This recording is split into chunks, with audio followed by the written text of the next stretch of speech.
Halo, apa kabar? Kita bertemu lagi di mata kuliah aplikasi perkantoran. Dan pada materi kali ini, di materi yang kedua, kita masih membahas tentang Microsoft Word. Dan kalian bisa lihat berikut ini adalah beberapa materi yang akan kita bahas pada pertemuan kali ini. Kalian bisa langsung buka file latihan 2.1 yang bisa kalian download pada kolom deskripsi. Pertama-tama kita akan belajar tentang bullet and numbering. Bullet and numbering ini biasanya digunakan untuk menguraikan, mengatur, ataupun menekankan teks. Dalam penulisan makalah ataupun skripsi, biasanya kita juga menggunakan bullet and numbering untuk penomoran bab ataupun subbab dan juga membuat sebuah daftar. Perintah yang digunakan untuk membuat bullet pada sebuah daftar, kita menggunakan perintah bullets dan kita bisa memilih beberapa bullet yang tersedia pada kotak ini. Kita akan coba untuk membuat bullet, kita bisa lakukan dengan cara memilih teks yang akan kita buat daftarnya. Kemudian kita pilih pada perintah bullets, kita bisa pilih salah satu dari bullet yang kita inginkan. Kita bisa mengatur posisi daftar yang sudah dibuatkan dengan menggeser penanda indent pada ruler. Kalau kita mau membuat dia menjadi daftar yang bernomor, kita bisa pilih perintah numbering, kemudian pilih jenis penomoran yang kita inginkan seperti ini. Ketika kita ingin membuat penomoran yang baru, biasanya nomornya akan menyambung dari penomoran yang sebelumnya. Kalau hal ini terjadi, kita bisa merestart penomorannya. Sebagai contoh, kalau misalkan saya ingin buat nomor 3 dan 4 ini di restart kembali menjadi 1, maka kita bisa lakukan klik kanan pada nomor, kemudian pilih restart at 1. Maka secara otomatis dia akan merestart ulang dari awal. Demikian juga kalau kita ingin membuat penomoran dan dia bersambung, tapi ternyata dia mengulang dari awal, kita bisa buat dia berlanjut dari nomor yang sebelumnya. Caranya sama, yaitu dengan melakukan klik kanan, kemudian pilih continue numbering. Maka dia akan melanjutkan dari nomor yang sebelumnya. Oke, kita kembali ke bullet. Kita bisa membuat beberapa pengaturan pada bullet. Yang pertama, kita bisa mengubah simbol jika tidak ada yang kita inginkan dari daftar ini. Kita bisa menambahkan bullet menggunakan simbol-simbol yang baru. Caranya adalah dengan kita pilih define new bullet, kemudian pilih bullet karakter simbol. Setelah itu, kalian bisa pilih simbol yang kalian inginkan. Saya pilih yang terdekat saja. Saya pilih simbol ini, kemudian pilih OK. Maka akan terlihat previewnya. Ketika kita pilih OK, maka dia akan berubah sesuai dengan simbol yang kita pilih sebelumnya. Kita juga bisa mengubah warna bullet sesuai dengan yang kita inginkan. Caranya sama. Kita buka kotak dialog define new bullet. Kemudian pilih font. Setelah itu kita pilih font color dan kita bisa memilih warna sesuai dengan yang kita inginkan. Saya pilih warna biru seperti ini. Kemudian saya klik OK. Maka warna bulletnya akan berubah sesuai dengan yang kita pilih. Di dalam pembuatan daftar, kita juga bisa membuat daftar yang memiliki beberapa tingkatan. Ini disebut dengan daftar multi-level. Biasanya ini berguna kalau kita membuat bab, subbab, dan sub-subbab dari sebuah naskah. Sebagai contoh, saya akan ambil struktur, bab, dan juga subbab pada dokumen latihan kita. Saya akan copy, kemudian saya buat dokumen baru. Kita akan hapus terlebih dulu untuk mempraktekannya. Kalau kita ingin membuat daftar multilevel menggunakan bullet, contohnya seperti ini.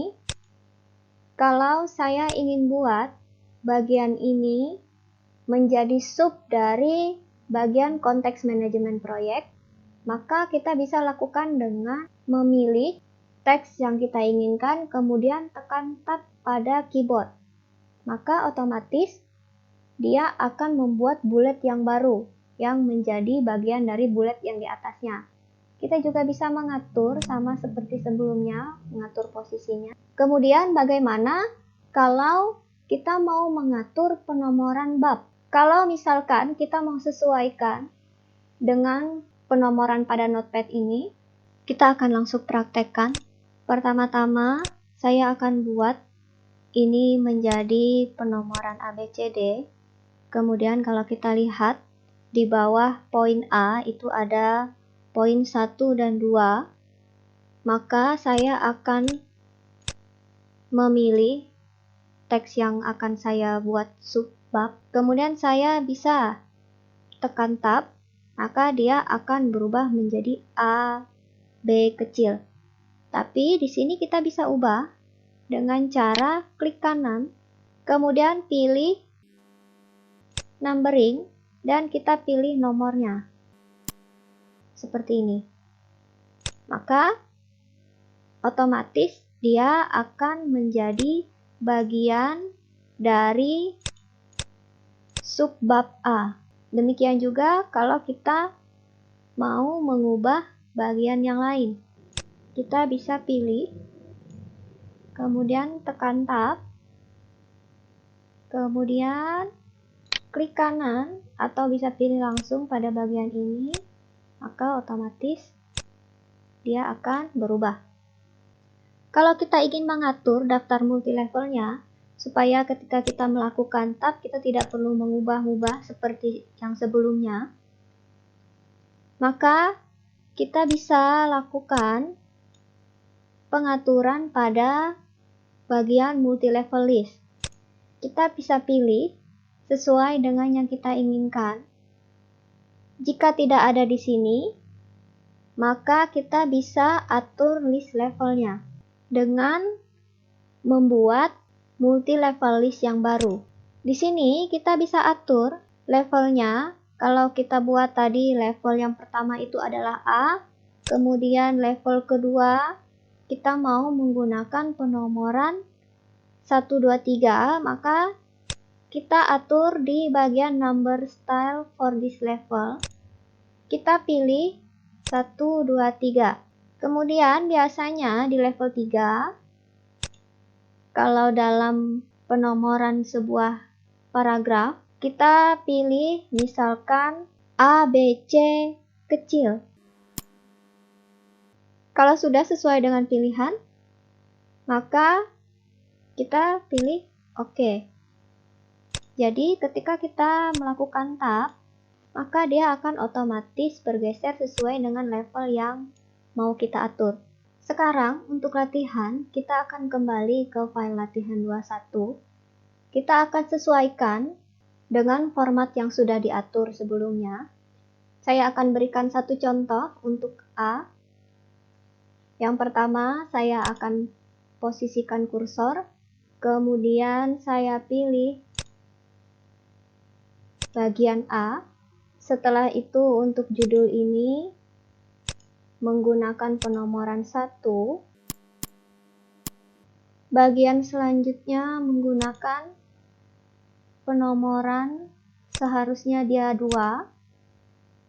Ini otomatis menyambung. Jadi demikian cara kita mengatur penomoran dan juga pembuatan daftar menggunakan bullet dan juga numbering. Sekarang kita akan masuk ke pembahasan kedua, yaitu penggunaan fungsi style. Fungsi style itu ada di bagian ini. Guna fungsi ini adalah untuk membantu kita memudahkan mengatur pemformatan judul dan subjudul. Sebagai contoh, kalau saya pilih bagian judul ini menggunakan style yang sudah tersedia, yaitu title, maka otomatis dia akan berubah sesuai dengan stylenya. Style ini dia sudah mengatur dari ukuran font, jenis font, bahkan hingga warna. Kita akan langsung coba praktek dengan membuat style baru. Pertama, kita akan membuat style khusus untuk judul dengan menggunakan font Arial dengan ukuran 16 dan menjadi huruf tebal. Pertama-tama, kita bisa letakkan kursor di depan teks yang akan kita ubah stylenya, atau kita bisa pilih, kemudian pilih Create New Style. Kita buat namanya menjadi style judul. Kemudian untuk pengaturan, pilih bagian Modify. Setelah itu, kita pilih jenisnya menjadi Arial dengan ukuran font 16, dibuat menjadi bold. Kita juga bisa mengatur warna sesuai dengan keinginan kita. Saya akan coba membuat warna untuk judul ini menjadi warna ungu. Kemudian kita bisa atur pengaturan lainnya seperti membuat dia otomatis berada posisi di tengah paragraf dan beberapa pengaturan teks lainnya. Jika kita sudah mengatur style yang kita inginkan, maka kita pilih OK, otomatis style akan berubah.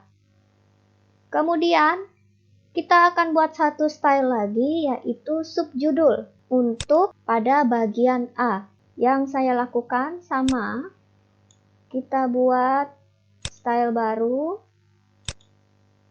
kemudian buat namanya subjudul. Untuk subjudul, kita atur menjadi Times New Roman dengan ukuran 12. Tulisannya tetap dibuat bold. Kemudian posisi rata kiri. Kalian bisa lihat pengaturan pada bagian bawah. Pengaturan apa saja yang sudah kalian atur. Jika sudah, kita bisa pilih OK. Maka otomatis dia akan berubah. Jadi silahkan pada bagian subjudul ini untuk penomoran 1, 2 pada subjudul. Kalian silahkan ubah sendiri menjadi style baru bernama subjudul dengan tipe font Times New Roman ukuran 12 dan tidak di bold. Kalau sudah, kita bisa menggunakan style yang sudah kita buat pada subjudul yang sudah ada. Sebagai contoh, untuk subjudul memahami organisasi, saya tinggal pilih style subjudul, maka otomatis dia akan berubah. Selain memudahkan pengaturan teks pada judul dan subjudul, penggunaan style ini juga memudahkan kita ketika kita akan membuat daftar isi otomatis. Untuk pembuatan daftar isi otomatis akan kita bahas pada materi yang lain. Oke, kita masuk ke pembahasan selanjutnya, yaitu pengaturan tata letak halaman. Dalam pengaturan tata letak halaman, kita akan menyesuaikan orientasi halaman, kemudian ukuran kertas dan juga margin halaman, tergantung pada bagaimana kita ingin menampilkan dokumen kita. Pengaturan tata letak halaman berfokus pada tab page layout. Pertama, kita akan mengatur orientasi halaman. Di dalam Microsoft Word ada dua orientasi halaman yang bisa kita gunakan, yaitu landscape dan portrait. Untuk mengatur orientasi, kita bisa pilih perintah orientation, kemudian kita bisa pilih portrait ataupun landscape. Sebagai contoh, karena dokumen kita ini sudah menggunakan orientasi portrait, Kalau kita coba menjadi landscape, maka dia akan berubah orientasinya. Untuk saat ini kita gunakan orientasi portrait saja. Pengaturan tata letak yang lain adalah pengaturan ukuran halaman. Untuk mengatur ukuran halaman, kita bisa menggunakan perintah size pada bagian page setup. Kita pilih, kemudian pilih sesuai dengan ukuran yang kita inginkan. Sebagai contoh, saya akan gunakan kertas dengan ukuran A4. Maka secara otomatis, teks pada dokumen kita akan menyesuaikan dengan ukuran kertas yang sudah kita atur. Jika tidak ada ukuran kertas yang sesuai dengan keinginan kita pada list yang disediakan, kita bisa membuat ukuran kertas yang baru dengan memilih more paper size. Kemudian, kita bisa ubah tinggi dan lebar dari kertas yang akan kita atur. Sebagai contoh, pada Microsoft Word tidak disediakan ukuran kertas F4. Ukuran kertas F4 itu memiliki lebar 21,6 cm dan tinggi 33 cm. Maka kita bisa atur width atau lebar menjadi 21,6 cm. Kemudian kita ubah tingginya menjadi 33 cm. Jika sudah, maka kita pilih OK. Kemudian dia akan menyesuaikan kembali sesuai dengan pengaturan kertas yang kita buat. Selanjutnya, kita akan mengatur tata letak margin. Margin ini adalah ruang antara teks dan juga tepi dokumen kita. Kalau secara default, dokumen kita akan diatur marginnya sebagai normal. Kalau kita lihat di sini, dia menggunakan margin normal. Kemudian bagaimana kita ingin mengatur margin sesuai dengan keinginan kita? Sebagai contoh, dalam penulisan naskah makalah ataupun skripsi di dalam perkuliahan, biasanya pengaturan margin menggunakan ukuran 4 cm pada bagian kiri dan atas, kemudian 3 cm pada bagian kanan dan bawah. Maka kita akan coba membuat margin yang baru dengan memilih custom margin, kemudian ubah bagian atasnya atau top itu menjadi 4, kemudian bottom atau bagian bawahnya menjadi 3 cm, kemudian left atau bagian kiri menjadi 4 cm, kemudian bagian kanan menjadi 3 cm.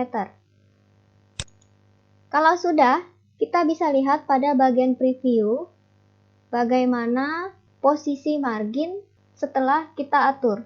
Jika sudah, maka pilih OK. Kemudian marginnya otomatis akan berubah. Jadi demikian cara kita mengatur tata letak dokumen kita.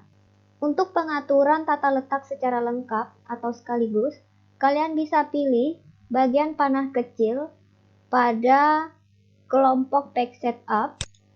Kemudian kalian bisa mengatur margin, kemudian ukuran kertas dan juga layoutnya secara sekaligus. Kali ini kita akan masuk ke pembahasan selanjutnya, yaitu penggunaan fungsi break.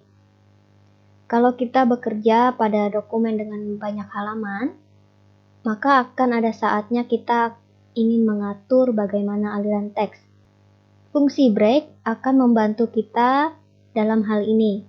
Ada banyak jenis break yang bisa kita pilih, tergantung apa yang kita butuhkan. Beberapa fungsi break yaitu ada page breaks, kemudian section break, dan juga column break. Kita akan coba satu persatu beberapa fungsi break tersebut. Yang paling umum adalah fungsi page break. Misalkan, sebagai contoh, kita ingin memisah bagian A dengan bagian B. Untuk dapat memisahkan mereka, agar berada di halaman yang berbeda, kita akan pakai fungsi page break. Caranya adalah kita letakkan kursor pada tempat di mana kita akan memisahkan mereka. Kemudian kita bisa pilih perintah break, kemudian page, atau kita bisa pilih dari tab insert, kemudian page break. Maka otomatis mereka akan terpisah pada halaman yang berbeda. Jadi walaupun misalkan kita tambahkan lebih banyak kalimat pada bagian A sebelumnya, maka dia tidak akan menyambung ke bagian B, tapi mereka akan terus terpisah pada halaman yang berbeda. Kalau secara default, kita tidak bisa melihat break. Kalau kita ingin melihat break, di mana posisinya ada pada dokumen kita bisa klik perintah show pada tab home.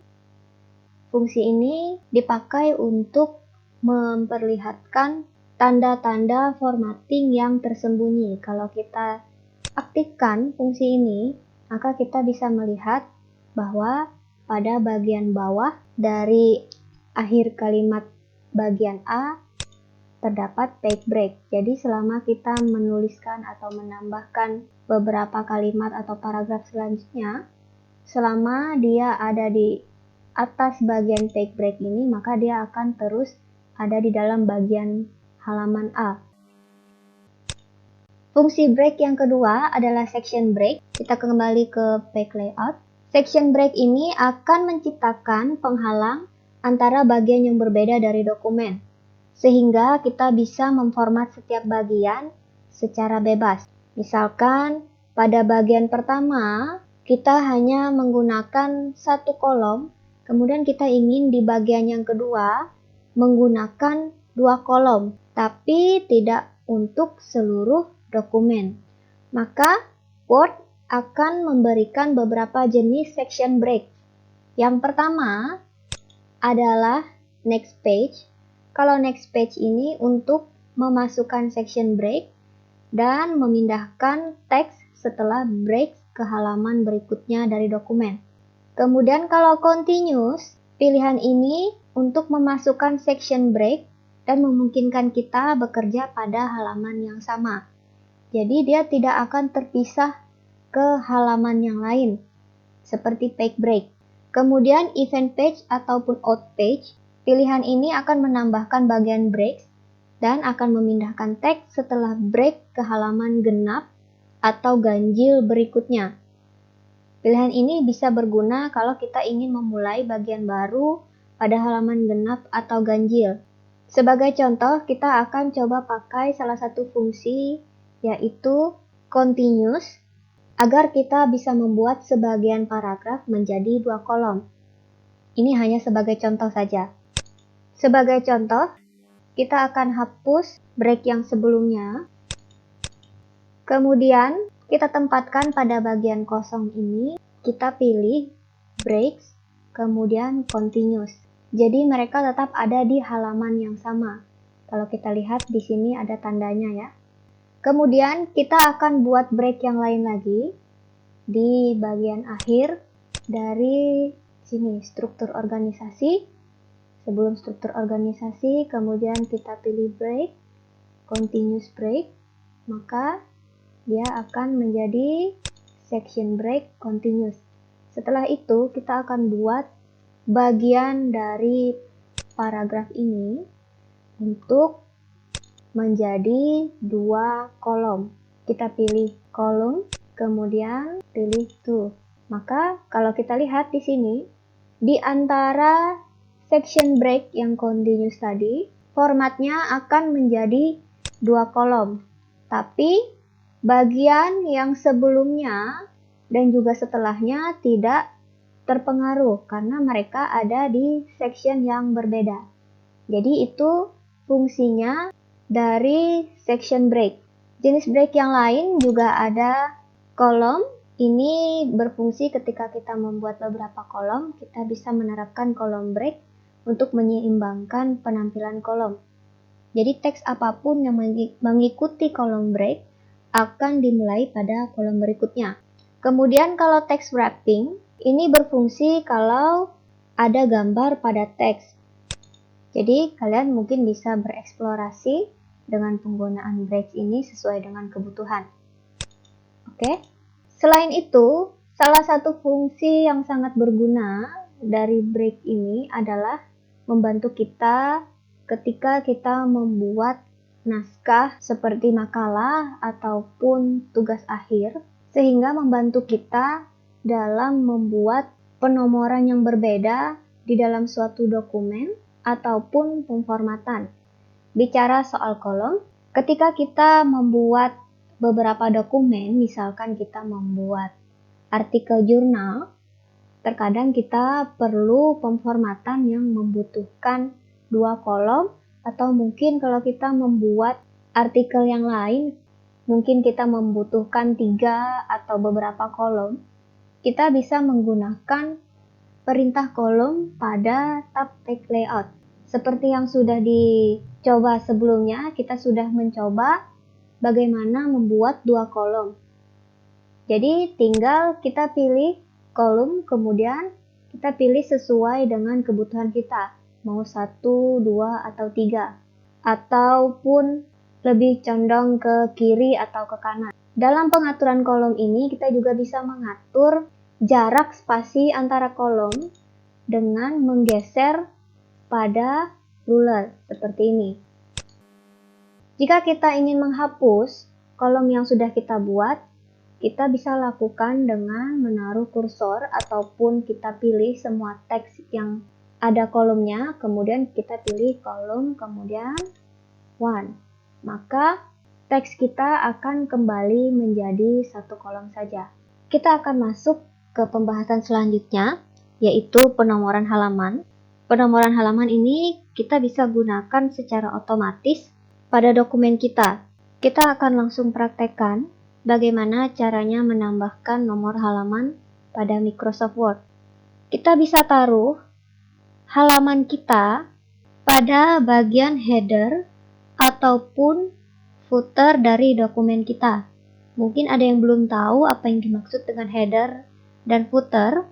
Header itu adalah bagian atas yang kosong dari dokumen kita. Kemudian kalau footer itu adalah bagian bawahnya. Biasanya tempat kita menaruh catatan kaki. Kalau kita klik 2 kali seperti ini pada bagian kosong ini, maka akan terlihat tulisan footer dan juga di atasnya header. Kita bisa menaruh nomor halaman, baik itu pada bagian atas ataupun header, maupun footer pada bagian bawah. Yang kita lakukan adalah kita klik 2 kali seperti yang saya lakukan tadi untuk mengaktifkan header ataupun footernya. Kemudian kita pilih bagian header dan footer, page number. Kemudian saat ini saya pilih top of page dan dia berada di posisi ujung kanan. Saya pakai format plain number 3. Kemudian secara otomatis nomor halaman akan terlihat pada header kita. Untuk keluar dari bagian header dan footer, kita bisa tekan escape pada keyboard. Kemudian kalau kita cek di halaman selanjutnya, otomatis nomornya akan terisi. Dalam beberapa dokumen, mungkin kita tidak ingin menampilkan nomor pada halaman pertama dokumen kita. Kita bisa menyembunyikan nomor pada halaman pertama tanpa mempengaruhi sisa halaman yang lainnya. Yang kita harus lakukan adalah klik 2 kali pada header dan footer untuk mengaktifkannya. Kemudian dari tab design, kemudian kita lihat ada tab tambahan baru, design header and footer tools. Kita pilih pada bagian ini. Kemudian kita aktifkan centang different first page. Setelah itu kita tutup header dan footernya. Kemudian kalau kita cek pada halaman pertama tidak ada penomoran, tapi di halaman selanjutnya ada muncul nomor halamannya. Kita juga bisa merestart nomor halaman pada dokumen kita. Sebagai contoh, saya akan buka dokumen baru. Kemudian biasanya kalau kita membuat makalah, pasti ada halaman cover, kemudian daftar isi dan sebagainya yang biasanya menggunakan penomoran angka Romawi. Setelah itu, kalau kita masuk ke bagian selanjutnya yaitu bab 1, 2, dan 3, biasanya kita akan mengulang penomoran halaman dari awal, dari 1. Kita akan coba, saya buat covernya, kemudian saya enter terus sampai ke halaman berikutnya. Kemudian misalkan ini daftar isi, halaman selanjutnya adalah biasanya daftar tabel, biasanya halaman yang lain, daftar lampiran, dan lain sebagainya. Kemudian misalkan setelah daftar lampiran ini kita akan mulai bab 1. Ya, misalkan saya pakai heading 1 saja, bab 1, kemudian mungkin dilanjutkan dengan isi dari bab 1, setelah itu bab 2. Cukup sampai di sini ya. Jadi kita akan ubah penomoran halaman. Yang pertama kita akan buat di bagian awalnya. Kita aktifkan header and footer, kemudian kita tambahkan pada bagian bawah, bottom of page, dia posisi ada di bagian tengah. Tapi ini masih tulisan angkanya angka biasa ya, angka pada umumnya. Jadi kalau kita mau ubah, kita pilih page number, kemudian pilih format page number, pakai format angka Romawi kecil, biasanya 1, 2, 3 ya. Karena ini dari awal, kita tidak perlu atur start at-nya berapa, langsung oke. Setelah itu, kalau kita lihat di sini halaman 1, halaman 2, Romawi dan seterusnya. Nah, kemudian karena tadi biasanya cover tidak ada halamannya, jadi kita bisa atur, kita kasih centang different first page. Jadi kalau kita lihat di sini halaman 1 tidak ada, tapi di halaman selanjutnya masih kelihatan ya. Kemudian kita akan pindah ke bagian bab 1. Pada bab 1 biasanya akan berganti halamannya diulang dari halaman 1. Nah, pada bagian ini kita taruh kursor kita di bagian depan bab 1. Kemudian kita harus buatkan break dulu. Page layout, kemudian pilih breaks, kita pilih next page. Supaya jadi akan ada pemisah. Section 1 ada di bagian cover sampai daftar lampiran tadi ya. Kemudian section 2 atau section selanjutnya adalah bab 1 dan seterusnya. Sekarang kita bisa tambahkan penomoran dengan cara mengaktifkan header and footer. Untuk menambahkannya, kita pilih page number, kemudian format page number. Setelah itu kita pilih number format 1, 2, 3.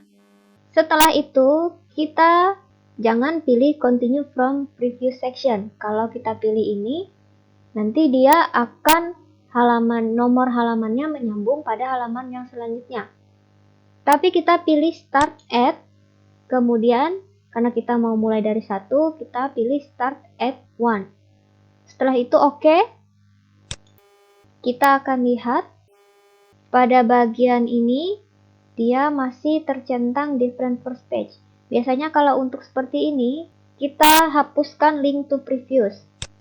Dan juga karena ini ada centang different first page, maka saya hapus.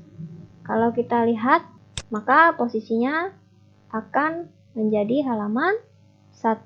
Kemudian bagian yang lain adalah halaman 4 Romawi. Selanjutnya, yang terakhir, kita akan masuk ke bagian header and footer. Saya akan tutup dokumen ini. Kemudian, kita akan berpindah pada dokumen latihan 2.2 yang bisa kalian download pada bagian deskripsi dari video ini. Saya sudah sedikit jelaskan mengenai header dan footer. Kalau header itu bagian dokumen yang ada di margin atas, kemudian kalau footer ada di margin bawah. Biasanya, pada bagian header dan footer itu mengandung informasi tambahan. Selain nomor halaman, misalkan pada bagian header kita bisa menambahkan tanggal atau judul dari suatu bab. Kemudian kalau di footer biasanya kita bisa menambahkan catatan kaki.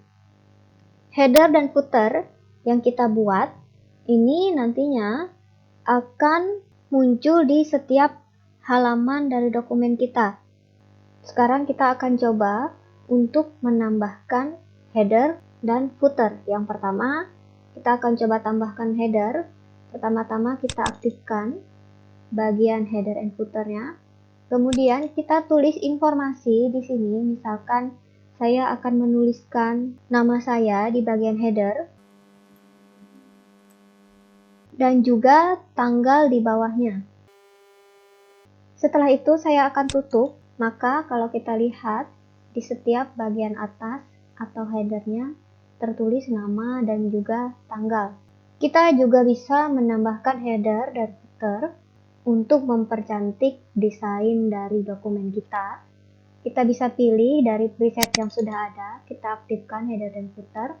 Kemudian kita pilih pada bagian ini, pada bagian preset, sesuai dengan yang kita inginkan. Misalkan saya pilih annual, kemudian saya tulis nama saya pada dokumen title, kemudian di sini kita bisa tuliskan tahun.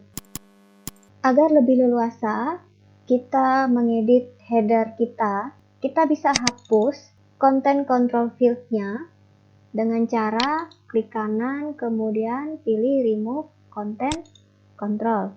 Setelah itu, maka control field-nya akan hilang, sehingga kita bisa menambahkan informasi baru di bawahnya. Selain dari control field yang sudah disediakan seperti ini, kita bisa menambahkan tanggal ataupun waktu pada header kita.